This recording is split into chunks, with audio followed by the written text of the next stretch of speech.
Bien, hermanos, feliz sábado para todos. Seamos todos bienvenidos a la casa del Señor.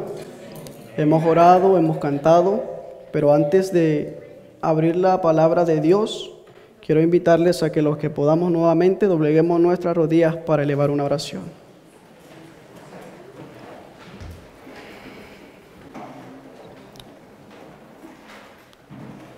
Nuestro buen Dios y Padre que moras en el cielo, alabado y glorificado sea tu santo y bendito nombre. En estos momentos, primeramente, queremos orar por los diezmos y las ofrendas que se recibieron, que puedan ser usadas para la predicación de tu palabra, para el esparcimiento del Evangelio, y así muchas almas puedan venir a tus pies. También, como de igual manera, queremos pedirte por el estudio de tu palabra, que tu Santo Espíritu pueda hablar a nuestros corazones y que como pueblo podamos afirmarnos en tu verdad. Quédate en nuestros corazones y ayúdanos a comprender tu palabra. Que ese mismo Espíritu que inspiró a los profetas, a los apóstoles, ese mismo Espíritu nos inspire a entender tu palabra. Gracias por tus bendiciones. En el nombre de Jesús oramos. Amén. Bien, hermanos, como ven acá en esta parte, el título de nuestro tema se titula El mensaje de Elías. Quiero que vayamos a nuestra lectura bíblica que fue leída hace un momento en el libro de Habacuc, en su capítulo 3, versículo 1, 2 y 3. A la letra dice lo siguiente: oración de Habacuc profeta sobre Sigionot. Oh Jehová, he oído tu palabra y temí. Oh Jehová, aviva tu obra en medio de los tiempos. En medio de los tiempos hazla conocer. En la ira acuérdate de la misericordia.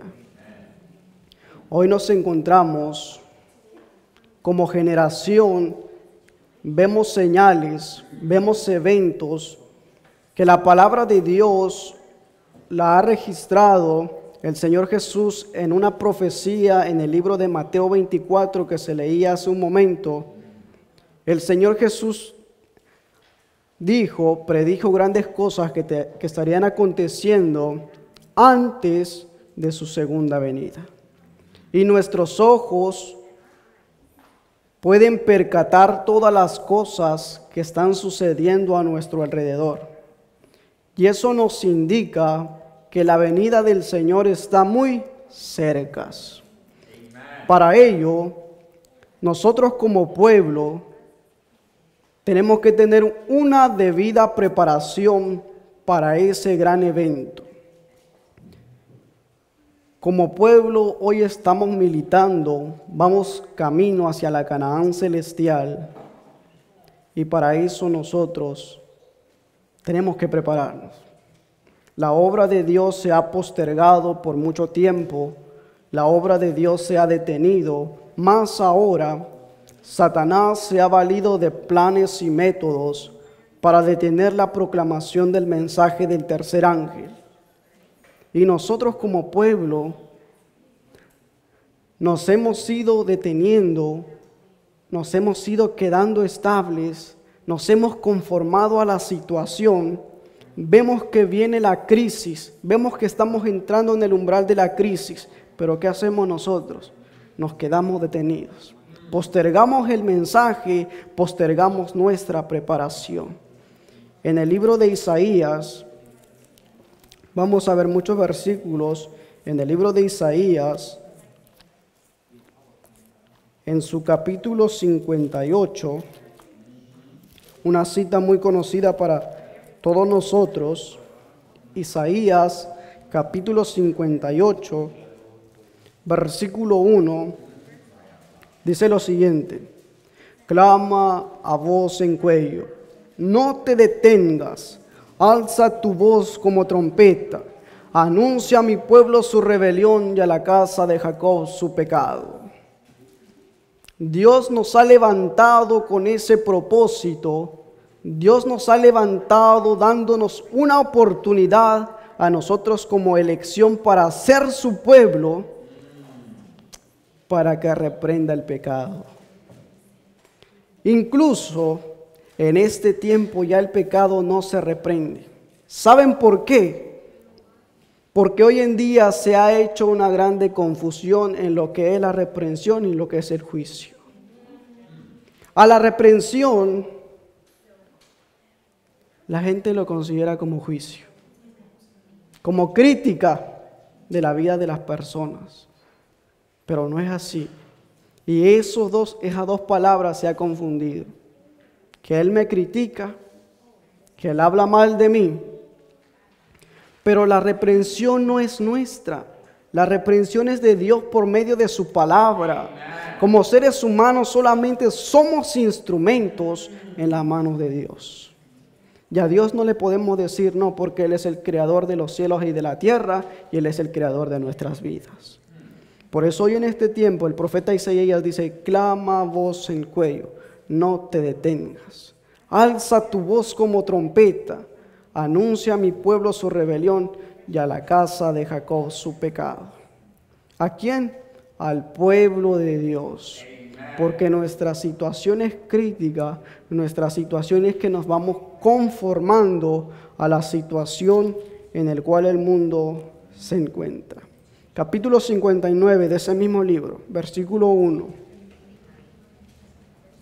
He aquí que no se ha cortado la mano de Jehová para salvar, ni se ha agravado su oído para oír. Porque todavía tenemos la gracia de Dios que nos permite escuchar su palabra.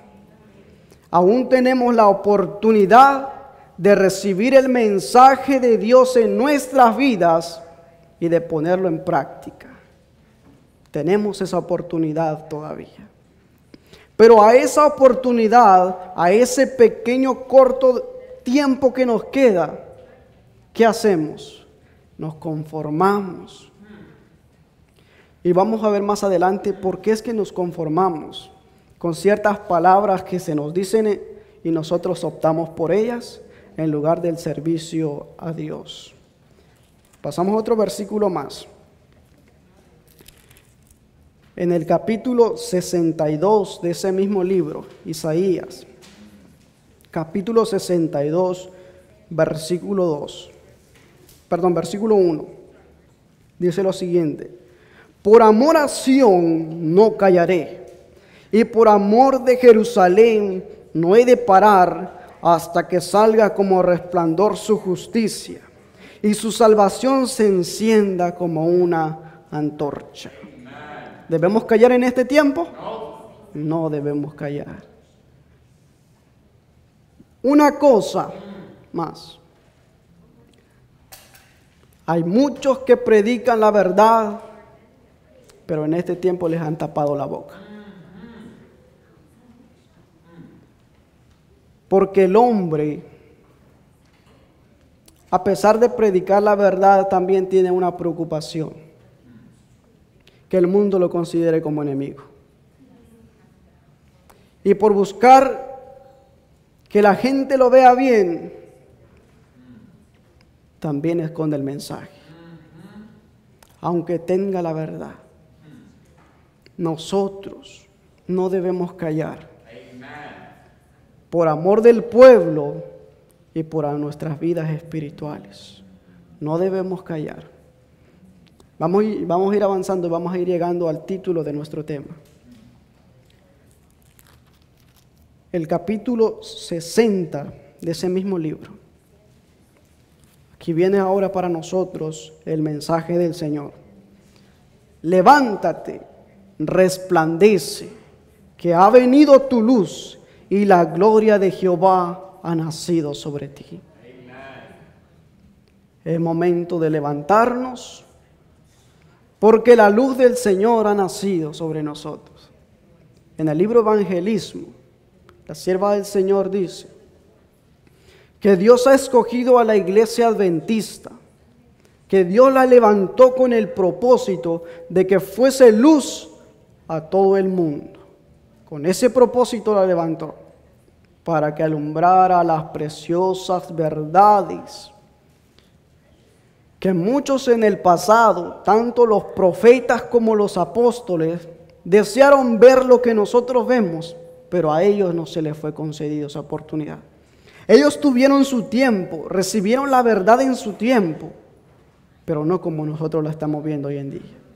Esos grandes rasgos de luz que Dios nos ha dado, aquellos anhelaban, los profetas anhelaban esa verdad, anhelaban esa luz verla. Y nosotros que la tenemos, no sentimos la necesidad por optarla, no sentimos la necesidad por abrazarla. Levántate, resplandece, que ha nacido tu luz. Que seamos luz en este mundo. En el libro de Primera de Reyes, en su capítulo 18, versículo 21, ustedes lo ven ahí mismo, pero vamos a buscar Reyes, vamos a leer desde el versículo 1.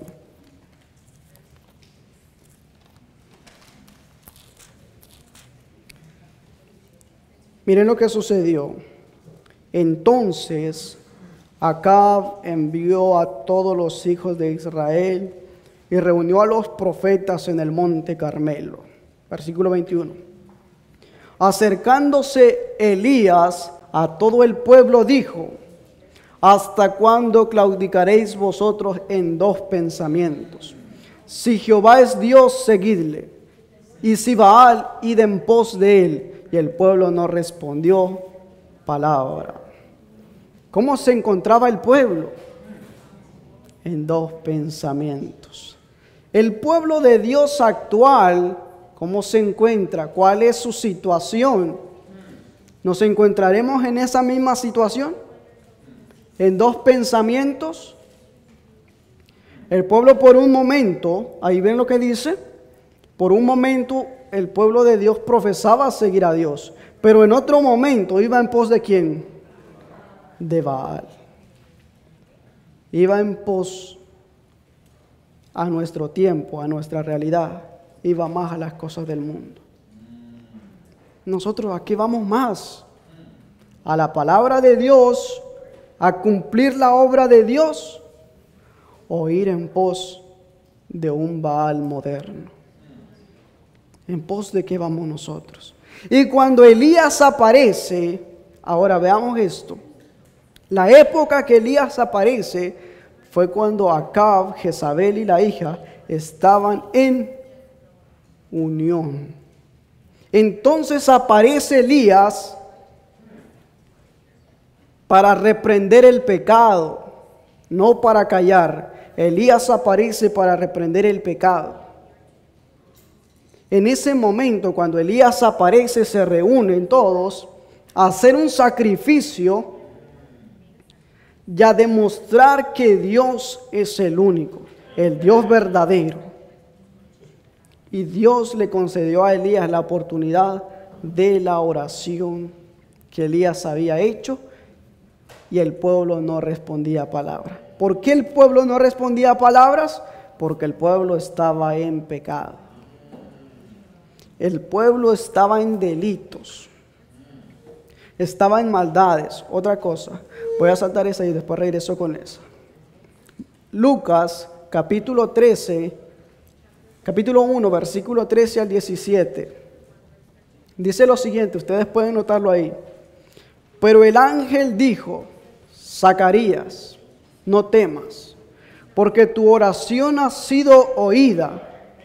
Y tu mujer Elizabeth dará a luz un hijo, y llamarás su nombre Juan, y tendrás gozo y alegría, y muchos se regocijarán de su nombre, porque será grande delante de Dios, no beberá vino ni sidra, y será lleno del Espíritu Santo, aún desde el vientre de su madre, y hará que muchos de ellos de los hijos de Israel se conviertan al Señor Dios de ellos. Ahora noten las palabras en rojo. porque Él irá delante de él con el espíritu y el poder de Elías. ¿Con qué espíritu venía? ¿Cuál era el espíritu que Elías tenía? El espíritu de la reprensión al pecado. Porque cuando Elías estaba dando su mensaje, el pueblo se encontraba en un estado de apostasía nacional. El pueblo estaba apostatando de los principios que Dios les había dado generación tras generación, y ahora el pueblo estaba confundido. Elías aparece y le da el mensaje. Ahora, ya en la época de Juan el Bautista, Dios lo levanta con un propósito. Lo levanta para preparar el camino del Señor para su primera venida en la tierra, llevándolos al arrepentimiento, predicándoles el bautismo del arrepentimiento, porque el pueblo necesitaba arrepentirse. Porque el pueblo estaba confundido. Ahora vean la siguiente parte. Para hacer volver el corazón de los padres a los hijos y de los rebeldes a la prudencia de los justos, para preparar al Señor un pueblo bien dispuesto. Dios en su época, en medio de que los reyes estaban unidos, Juan el Bautista tuvo su época y también estaban reunidos Herodes, Herodías y la hija. Estaban también ahí. Ahora, volvemos a la cita que pasé. Malaquías, capítulo 4, versículos 5 y 6. Noten lo siguiente. He aquí yo os envío al profeta Elías antes que venga el día y terrible, grande y terrible de Jehová. Él hará volver el corazón de los padres hacia los hijos y el corazón de los hijos hacia los padres, no sea que yo venga y hiera la tierra con maldición. ¿A quién iba a enviar el Señor? Al profeta Elías. ¿En qué tiempo? En el antes que venga el día de Jehová grande y terrible. Dios mandó a Elías para reprender el pecado.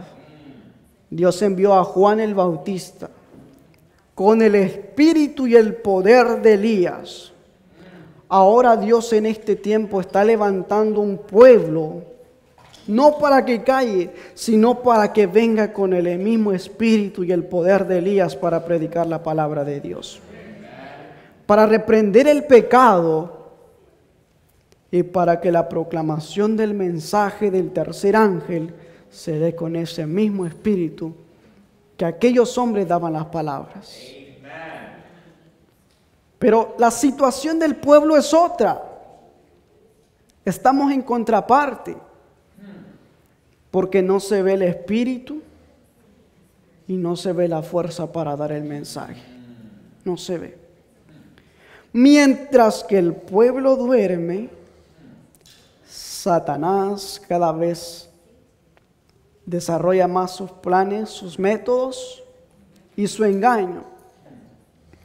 Y la gente está completamente en tinieblas, está confundida. Pero el que tiene la gran luz ha dormido y sigue durmiendo. El apóstol Pablo, él dice, es tiempo de levantarnos. Nosotros conocemos el tiempo que es hora ya de levantarnos, porque nuestra salvación está más cerca que cuando creímos. ¿Creemos que la venida del Señor está muy cerca?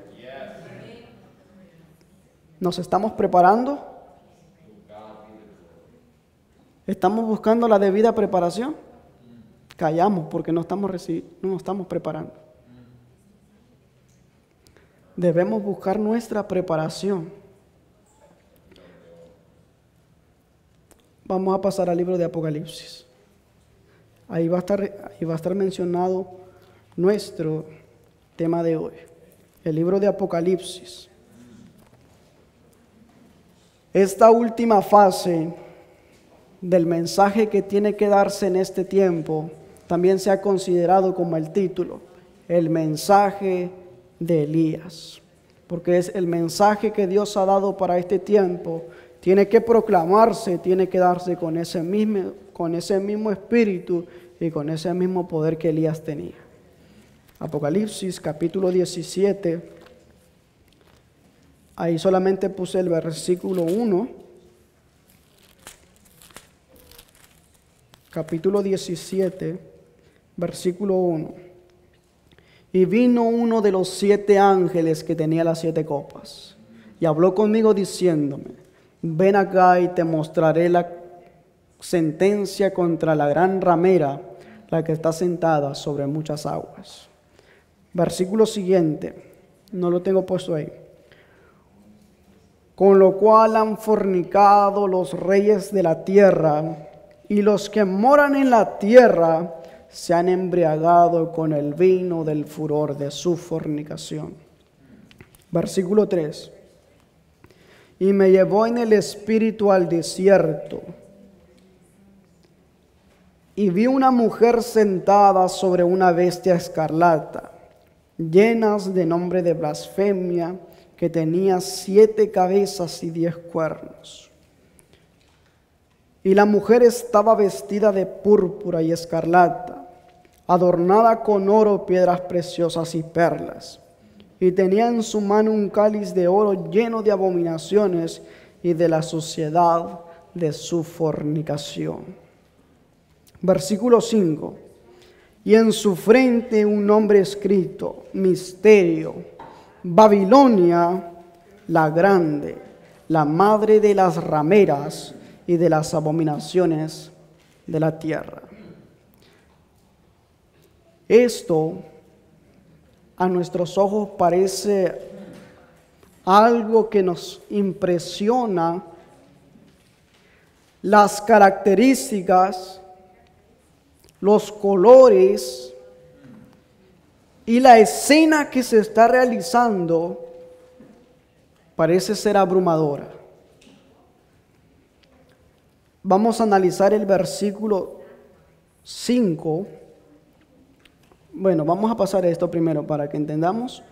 Vamos a analizar eso. Versículo 3. Y me llevó en el espíritu al desierto y vi una mujer. Recordemos que en este caso ya no es una Babilonia, una ciudad establecida. En este caso, en el tiempo del fin, lo describe como a una mujer, de acuerdo a la interpretación bíblica, una mujer proféticamente, en el libro de Efesios, capítulo 5, versículo 24 y 25, dice lo siguiente: así que como la iglesia está sujeta a Cristo, así también las casadas lo estén a sus maridos en todo. Maridos, amad a vuestras mujeres como Cristo amó a la iglesia y se entregó a sí mismo por ella. Con estas características definimos la palabra mujer constituyendo a una iglesia. Esto tiene gran diferencia porque ahí vemos que esta mujer está montada sobre una bestia. No vamos a tocar a fondo lo que significa la bestia. Vamos a descifrar más el asunto de la mujer y lo que ha hecho la mujer contra el pueblo de Dios. Ahora vean el versículo 4, ahí dice: la mujer estaba vestida de púrpura y de escarlata, adornada de oro y de piedras preciosas y de perlas. Esa es la vestidura que la constituye. Ahí puse una imagen nada más para representarlos, para ver la manera cómo está constituida. A gran diferencia de lo que presenta el capítulo 12 de ese mismo libro de Apocalipsis. Cuando ustedes leen ese mismo libro, Apocalipsis, capítulo 12, versículo 1, tampoco lo puse ahí. Y apareció en el cielo una gran señal, una mujer vestida del sol, y la luna debajo de sus pies, y sobre su cabeza una corona de 12 estrellas. Mucha diferencia en relación a esta, porque en el capítulo 12 constituye la iglesia fiel de Dios, la iglesia verdadera. Y acá constituye una iglesia, pero no con principios fundamentados y establecidos en la palabra de Dios. Y vamos a descifrarlo por sus colores, ustedes mismos se van a dar cuenta. Por ejemplo, ahí está el color púrpura, que ustedes saben dónde es utilizado el color púrpura. ¿Dónde se utiliza ese color? En el Vaticano. No lo digo yo. La palabra de Dios lo apunta hacia esa dirección, no yo. Otro. Recordemos, acá está. La mujer estaba vestida de púrpura. Ya vemos el color púrpura. El siguiente era, y está vestida de escarlata. Pasamos a la siguiente imagen. Ahí está. También constituida el color escarlata. Pasamos a otra imagen. Y ahora ahí están juntas, constituidas las dos, el púrpura y el escarlata. Pero otra cosa, en definición a lo que se está haciendo una consulta espiritual. ¿Qué dice Deuteronomio 18? No consultarás a los adivinos ni a los agoreros. Miren qué relación tiene esto con lo que la palabra de Dios dice en Apocalipsis. Y adornada de piedras preciosas, la Basílica de San Pedro. Ustedes ven cómo está constituida. Lleno de piedras preciosas. Pero la gente no puede distinguir eso, porque para la gente todo es normal. La palabra de Dios dice que esta mujer está vestida de púrpura escarlata, lleno de piedras preciosas. Pero no solo eso. Y tiene un nombre escrito en su frente, la cual es Babilonia, la grande, la madre de las rameras. Pero nadie se da cuenta de eso. Hace mucho tiempo que yo dejé de escuchar eso. En nuestra misma iglesia. Hace 4 años, yo siempre menciono eso. Hace 4 años, cuando yo me bauticé, yo escuchaba mucho eso. Pero ahora ya no se escucha eso. Ahora se ha escondido eso. Y lo vamos a ir viendo más adelante. ¿Por qué causa se ha escondido eso?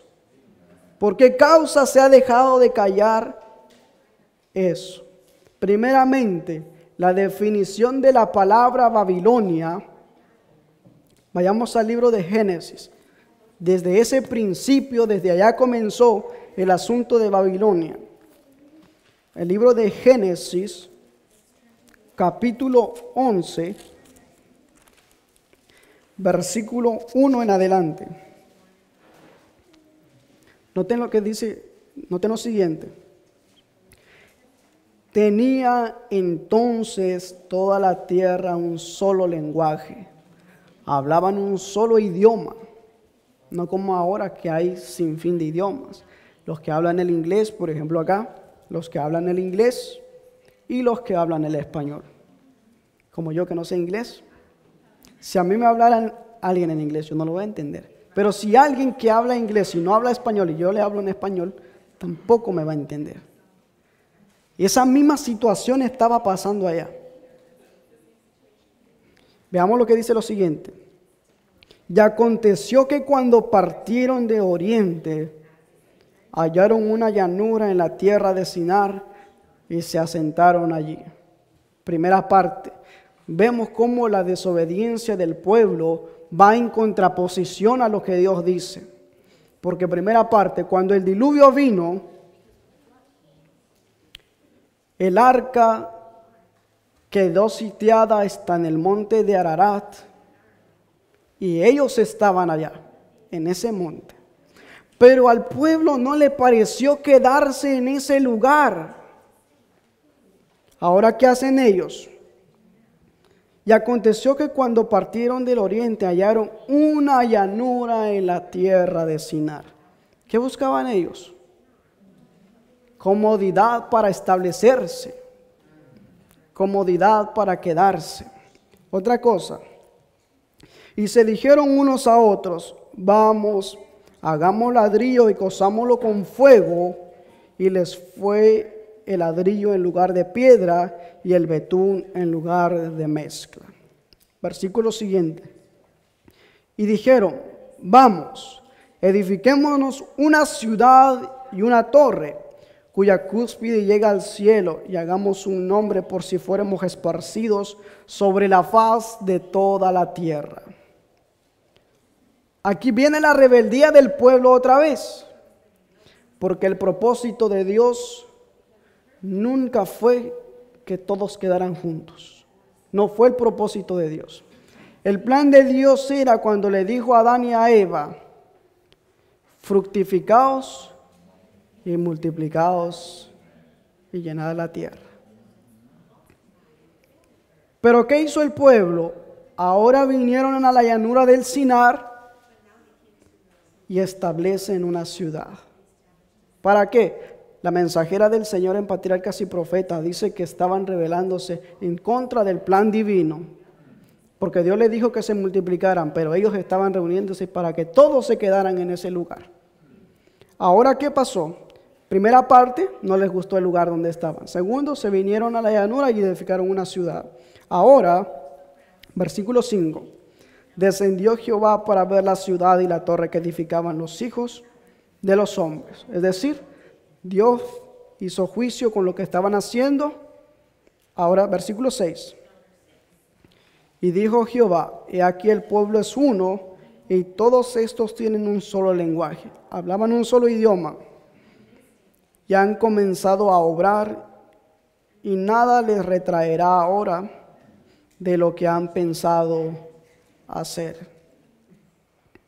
Versículo 7. Ahora pues descendamos y confundamos allí su lengua, para que ninguno entienda el habla de su compañero. Versículo 8. Así los esparció Jehová desde ahí sobre la faz de toda la tierra, y dejaron de edificar la ciudad. Por esto fue llamado el nombre de ella Babel, porque allí confundió Jehová el lenguaje de toda la tierra, y desde ahí los esparció sobre la faz de la tierra. ¿Ven el plan que Dios utilizó para que se cumpliera su voluntad? Confundirle las lenguas. Y desde ese momento comenzó a llamarse ese lugar como Babel. Significado de Babel: confusión. Pero ahora veamos otro punto. En el libro de Daniel, en su capítulo 1,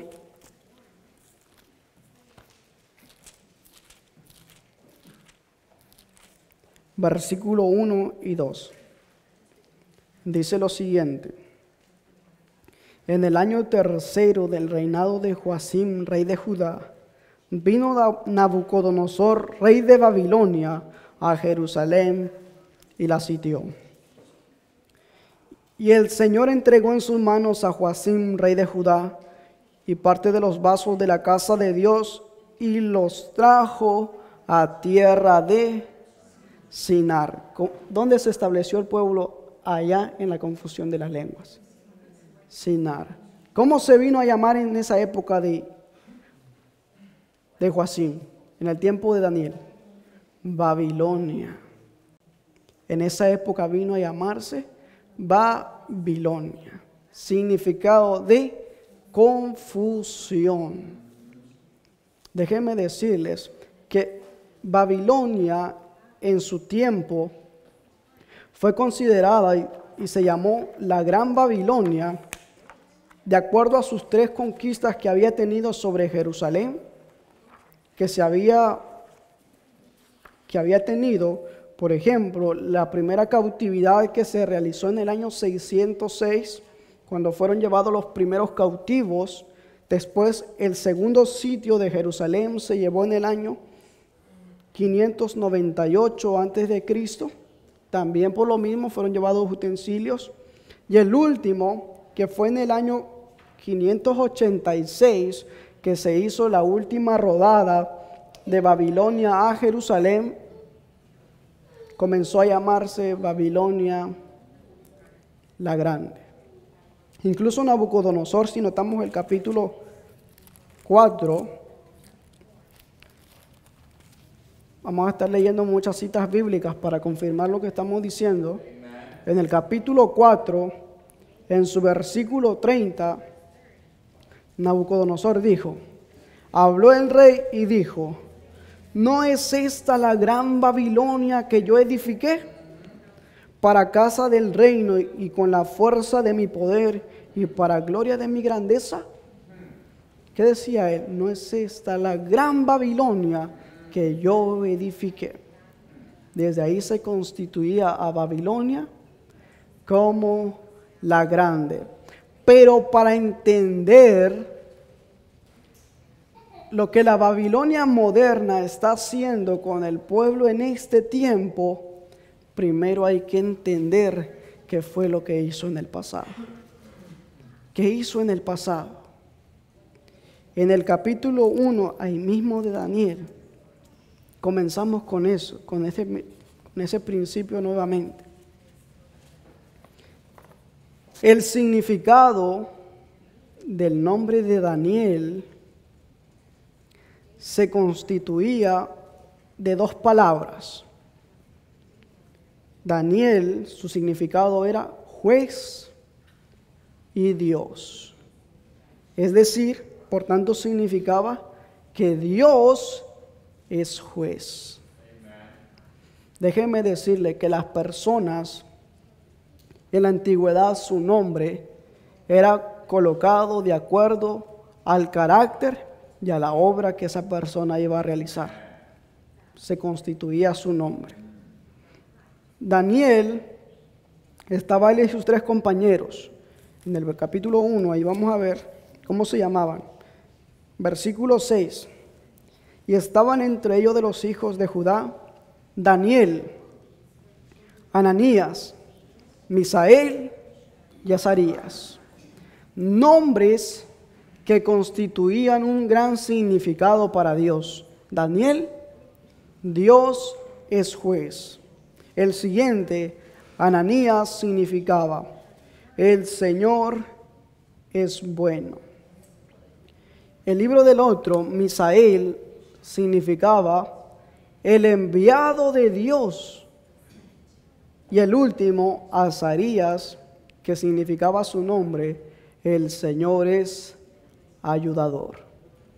Cada uno constituía su nombre, la obra que iba a realizar y los enfrentamientos que iban a tener. Pero ahora, lo que Babilonia hace con ellos, primer punto, cambiarles el nombre. A Daniel después fue conocido como Belsasar, significado de su nombre, Beltis, o Baal, protege. ¿Ven qué nombre tenía Daniel ahora? Baal es el que protege. Siguiente, el nombre de Ananías fue puesta como Sadrach, que significaba ahora la inspiración provista por el sol. Miren ahora, ¿cómo era constituido su nombre? La inspiración provista por el sol. Ahora ya su nombre no era el Señor es bueno conmigo, sino que ahora la inspiración del sol. El siguiente, Misael, que fue considerado después como Mesac, que significaba el que pertenece a la diosa Saba o a Venus. Nombres paganos que totalmente ya estaban destituidos de su nombre oficial, que simbolizaba la obra que ellos iban a hacer. Y el último, Abednego, su significado ahora de él era, de su nombre, el siervo de Nebo. ¿Era constituido ahora Dios es ayudador? Ya no. Ahora, este es el primer punto muy importante que tenemos que tener en cuenta. Lo primero que Babilonia estaba haciendo con los hijos de Israel era cambiarles la identidad. Cambiarles los principios que a ellos se les había inculcado. ¿Y qué está haciendo Satanás en este tiempo? Cambiándole la identidad. Hoy en día, el desarrollo de la tecnología es bastante avanzado. El cambio de la genética también es bastante avanzado. Pero en este caso, Babilonia les estaba haciendo un cambio oficial de sus nombres. En la etapa final que vivimos, no nos está cambiando el nombre oficial que nosotros tenemos, el nombre físico. Nos está cambiando el nombre que hemos optado, que el nombre que Dios nos ha dado como adventistas del séptimo día. Nos ha sacado de ahí y vamos a verlo por qué ahora nos ha cambiado la identidad. Vamos a ver otra parte. La segunda prueba que fue recibido de ellos fue la alimentación, de eso que se hablaba en la mañana. La alimentación también estaba siendo cambiada por ellos. Y el último, no me voy a meter a fondo en eso, y el último, notemos en el capítulo 3, Daniel capítulo 3,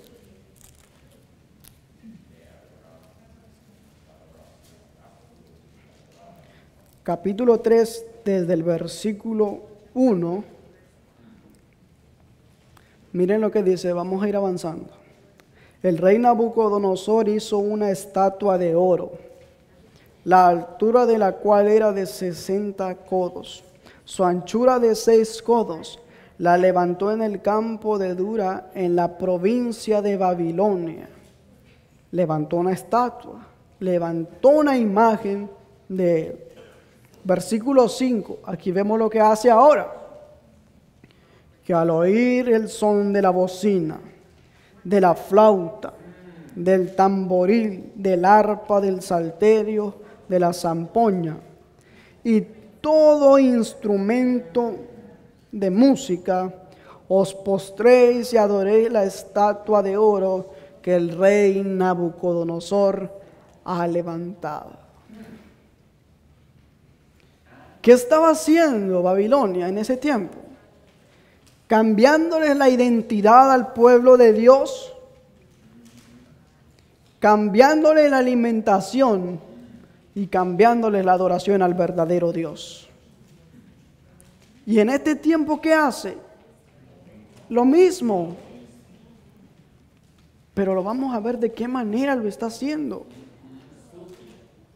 Y es algo que nosotros a veces lo dejamos pasar por alto las cosas de lo que Babilonia ha estado haciendo con nosotros.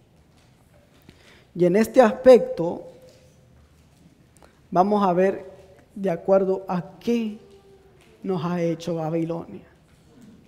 En el pasado al pueblo de Israel quiso cambiarles la identidad, quiso cambiarles la alimentación y quiso cambiarles la verdadera adoración. Ahora, Apocalipsis dice que ha dado de beber a todas las naciones del vino del furor de su fornicación. Ahí vemos, vino es empleado en la Biblia como doctrina. Vayamos al libro de Mateo. Mateo en su capítulo 9, versículo 17.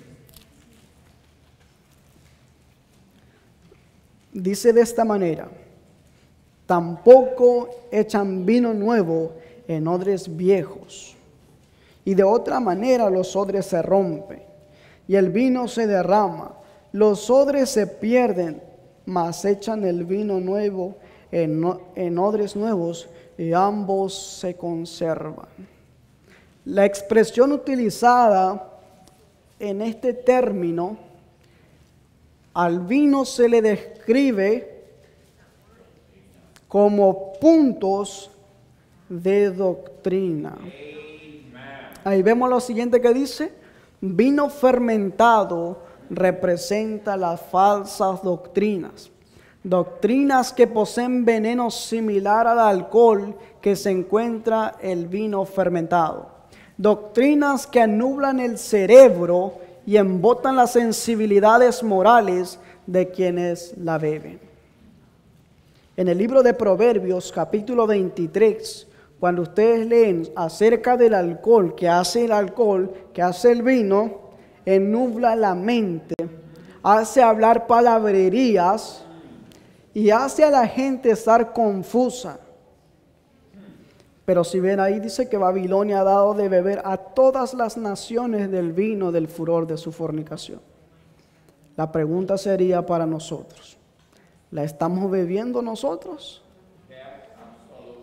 ¿Estamos bebiendo de ese vino babilónico?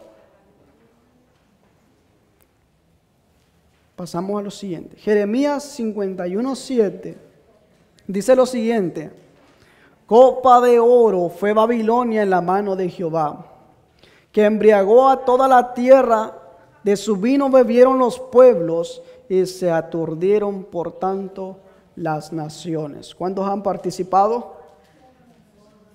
Todas las naciones. ¿Y cuáles son? Esos son algunos de los del vino que ha hecho Babilonia. Ese es un punto que Babilonia ha puesto. Por ejemplo, las primeras doctrinas, que quizás nosotros no optamos por ellas. La palabra del hombre en lugar de la Biblia. Que tiene más validez la palabra del hombre que la palabra de Dios. Segundo, un bautismo infantil. Ya ahí puse una imagen. El bautismo infantil. Los bautismos comenzaron a realizarse desde los primeros siglos de la iglesia oficial, la iglesia universal. Sobre el sistema que estaba realizando eso, comenzó a hacerse en los primeros siglos de la iglesia católica. Lo voy a decir así abiertamente. Comenzaron a hacerse en los primeros siglos de la iglesia. Ahora, otro punto.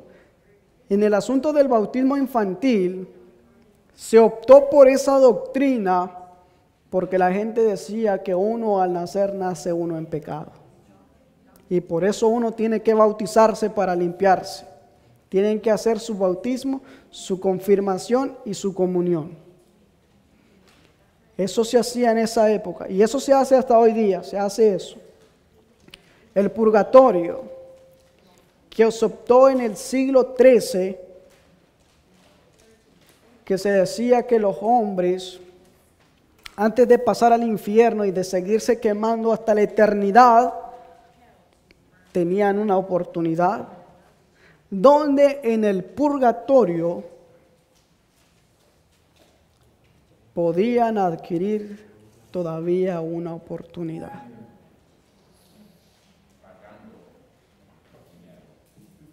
Ahora vemos eso, y eso es muy cierto. Si alguien quería que su familiar, el alma de su familiar descansara bien, quería que estuviera en un lugar, tenían que dar una cantidad de dinero, y ahora el pontífice, el oficial, hacía oraciones por esa persona, por el alma de esa persona que había muerto, para que estuviera en un lugar mejor. Optamos nosotros por eso. Serían doctrinas que nosotros deberíamos tener en nuestra vida. En primer punto, el bautismo infantil. Los niños no saben qué es pecado. Segundo punto, esto tampoco la Biblia no lo presenta de esa manera. Otra cosa más, y esto está en la... Ahora hablamos solamente partes céntricas, más relacionadas a la madre. Ahora, entrando en más relación con nosotros. No sé si notan alcanzar a verlas desde allá. Bueno, se las voy a leer. Dice, las iglesias caídas son Babilonia. ¿Quiénes? Las iglesias caídas. En el conflicto de los siglos, página 43, dice que en el momento que la iglesia primitiva se apartó de la sencillez del evangelio y empezó a optar por prácticas y ritos paganos, el espíritu y el poder de Dios se apartó de ella. Es decir, que cuando la iglesia comienza a optar por tomar otras medidas, en esa época la iglesia empezó a buscar el poder civil. Ahora, ¿qué está pasando con la iglesia en este tiempo? Pero los miembros no se dan cuenta. Los miembros no se dan cuenta. Déjenlo que pase así, que se peleen ellos ahí. Los miembros no se dan cuenta. Y ahí sigue diciendo, esta ha fomentado doctrinas venenosas. El vino del error, se compone de falsas doctrinas, como la inmortalidad natural del alma. Ese es otro punto, de que los muertos, unos están en el cielo y que otros, los espíritus de ellos nos pueden hablar. Que ellos pueden hablarnos a nosotros. Otra opción, que después de la muerte hay vida, que sigue viviendo otra vida. Otra cosa, el tormento eterno de los impíos, de que van a sufrir para siempre. Otra, la negación de la preexistencia de Cristo antes de su nacimiento en Belén, de que Cristo había sido un ser creado. Otra, y la defensa con el cual nosotros tenemos que estar también muy atentos, la defensa y la exaltación del primer día de la semana sobre el día santificado por Dios. Y no es lo mismo que hizo la antigua Babilonia, cambiarles la identidad de nombre, sus principios, cambiarles la verdadera adoración y cambiarles su alimentación. Vamos a pasar otra cita más. Otra de la doctrina, eso se encuentra en el libro Evangelismo. Otra doctrina que se presentará es la que sostiene. En eso, prestemos atención. Otra doctrina que se presentará es la que sostiene que lo único que tenemos que hacer es creer en Cristo y creer que Él ha perdonado nuestros pecados y que después que hemos sido perdonados es imposible que pequemos. O sea, que después que nos arrepentimos, o sea, después que hemos sido perdonados, ¿podemos pecar?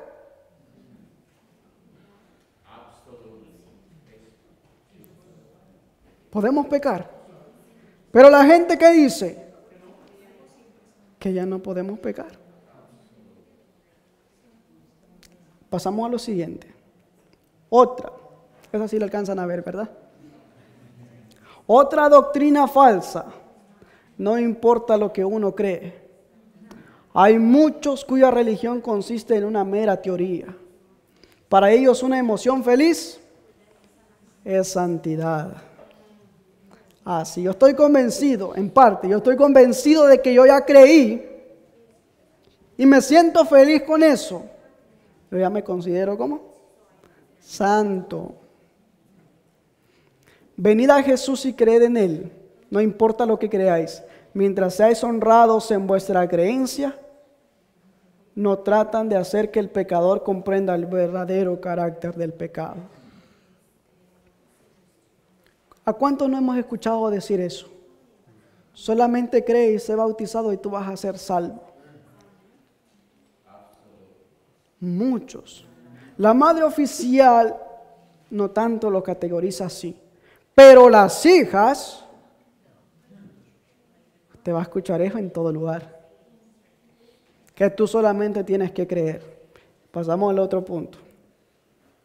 Eso creo que tampoco lo alcanzan a ver. Otro error, los mandamientos han sido suprimidos. Cristo amonesta a sus seguidores, guardaos de los falsos profetas que vienen a vosotros con vestidos de ovejas, pero por dentro son lobos rapaces. Los exhorta a no ser engañados cuando los falsos pastores presentan sus doctrinas. Esos hombres nos dicen que los mandamientos de Dios han sido suprimidos por la muerte de Cristo. ¿Creeremos a esos hombres que pretenden ser santificados mientras rehúsan obedecer a Dios? Afirman que el Señor les ha dicho que no necesitan guardar los 10 mandamientos, pero se lo ha dicho el Señor. ¿Debemos creer eso? ¿Dónde queda la obediencia? Porque miren, para tener buenos principios bíblicos afirmados en la fe, comenzamos por la obediencia.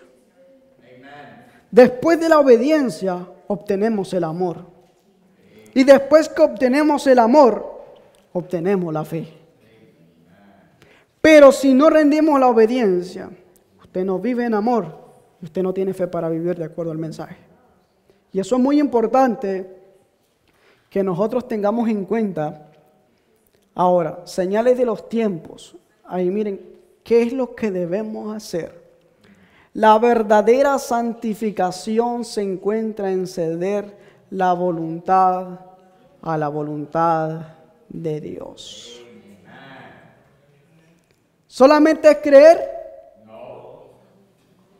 ¿O qué tenemos que hacer? Ceder nuestra voluntad a la voluntad de Dios. En rendir obediencia a sus 10 mandamientos, a sus mandamientos, en hacer su norma de justicia el propósito de nuestra vida. Si los hombres consentirían en seguir plenamente al Señor, si no estuvieran confundidos con el vino de Babilonia. Verían que el estropear la norma del Señor, el apartarse de sus mandamientos, es la peor especie de rebelión. ¿Cuál? Apartarse de sus mandamientos es la peor especie de rebelión. Pero la gente no lo ve así,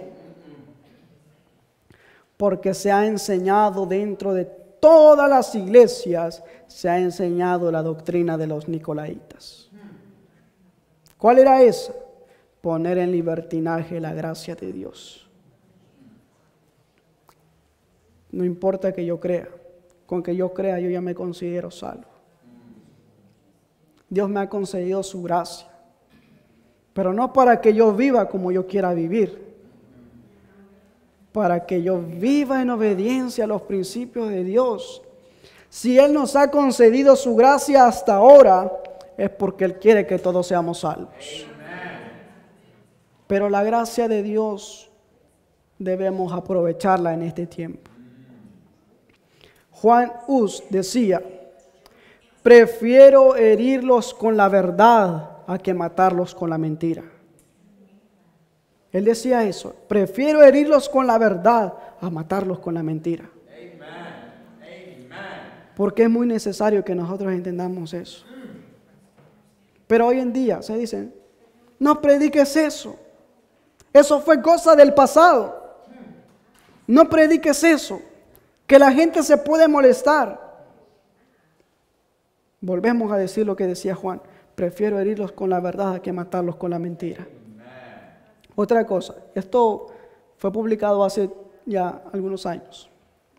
En 1975, el pastor Neil Wilson, presidente de la Conferencia General de los Adventistas del Séptimo Día, él dice que es basura acusar al papado.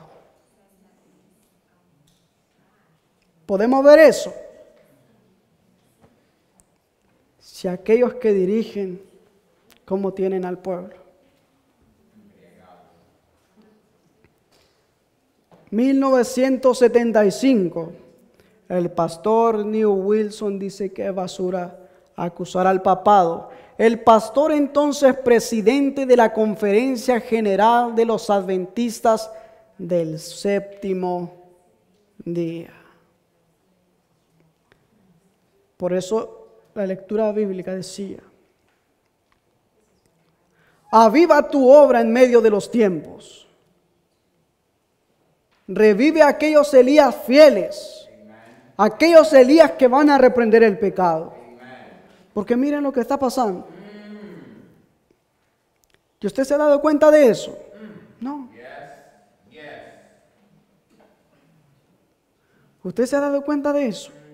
Ya hay muchas cosas más que lo vamos a ver en el segundo tema. Esta es solamente la primera parte de eso.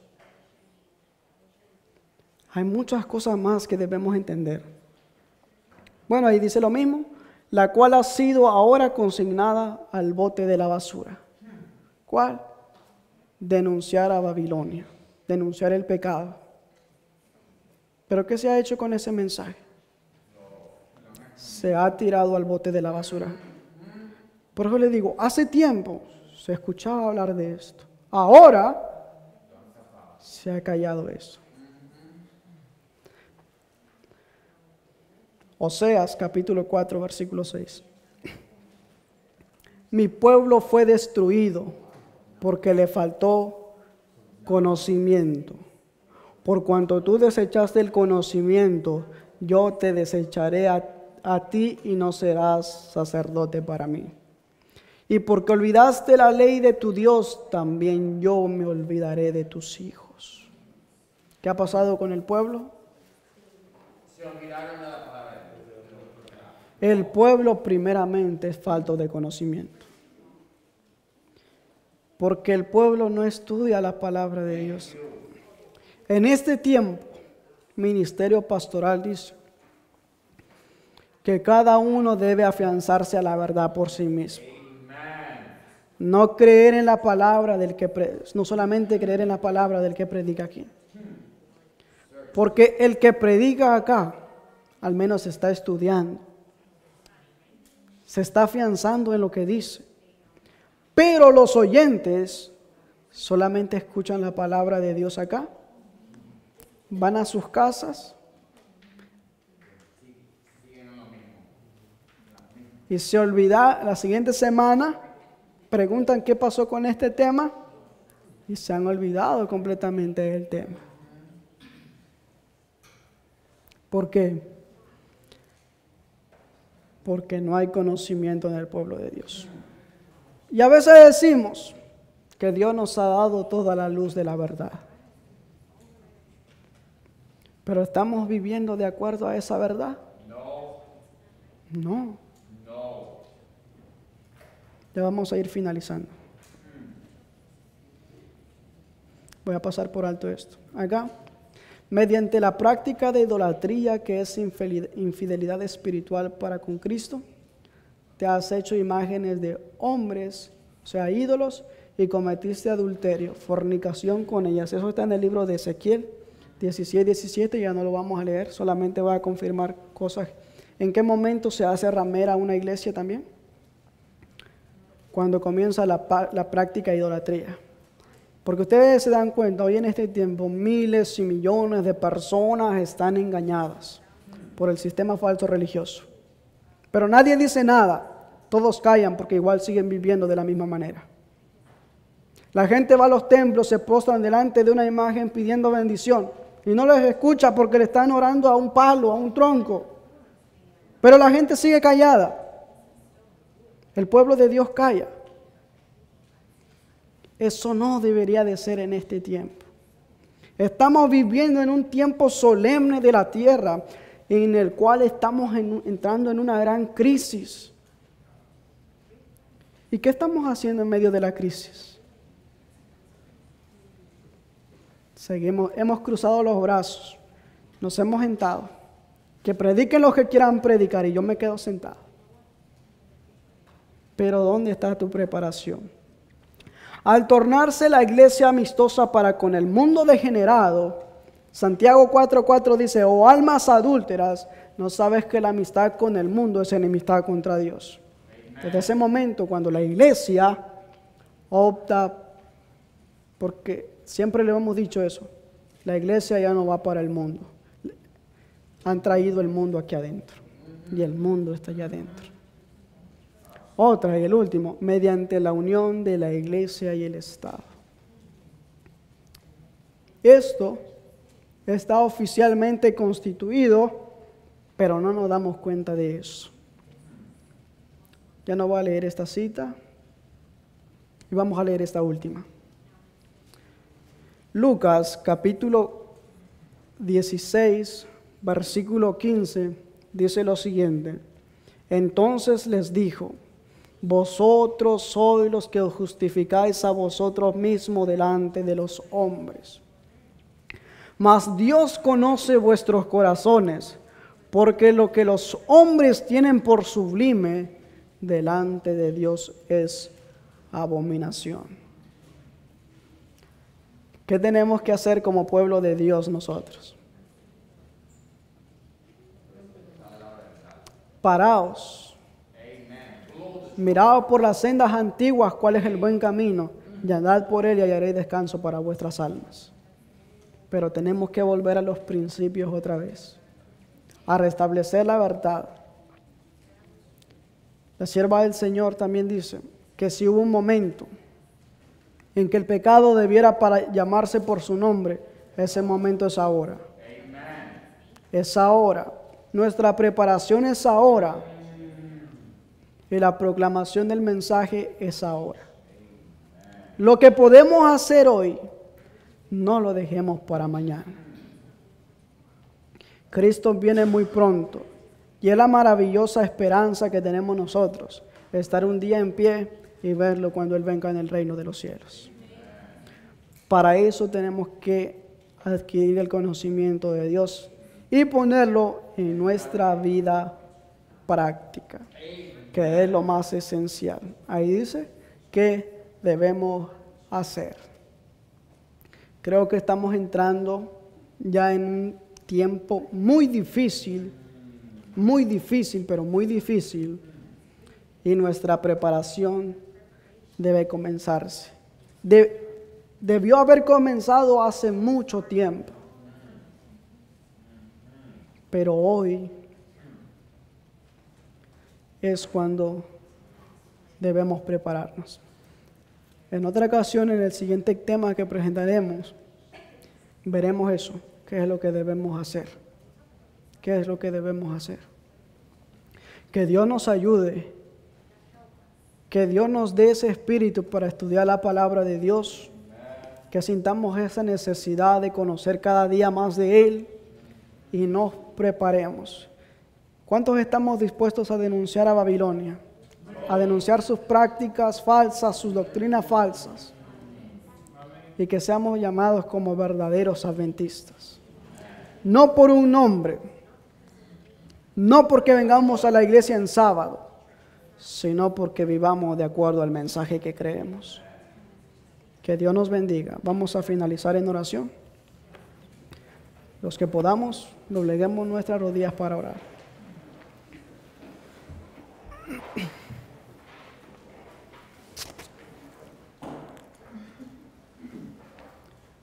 Padre nuestro que estás en los cielos, santificado sea tu nombre.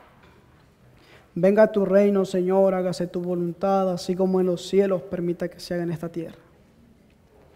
Gracias te damos por la oportunidad que nos das de estudiar tu palabra, de que tu Espíritu Santo hable en nuestros corazones.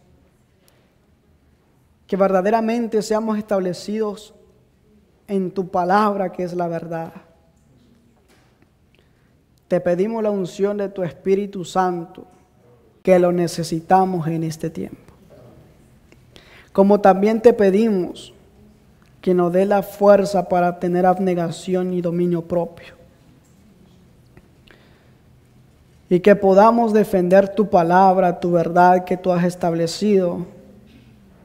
Porque Satanás está airado, pero tu palabra dice que tú has de levantar banderas en favor de tu pueblo.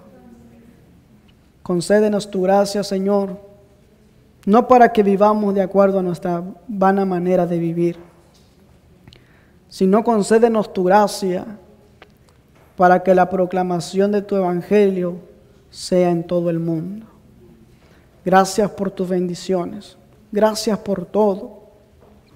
También en estos momentos oramos por el alimento físico que se ha de ingerir, que tú puedas bendecirlo, pero que al salir también de este lugar nos vayamos convencidos de que tú nos concedes esa oportunidad para ser avivados en tu palabra.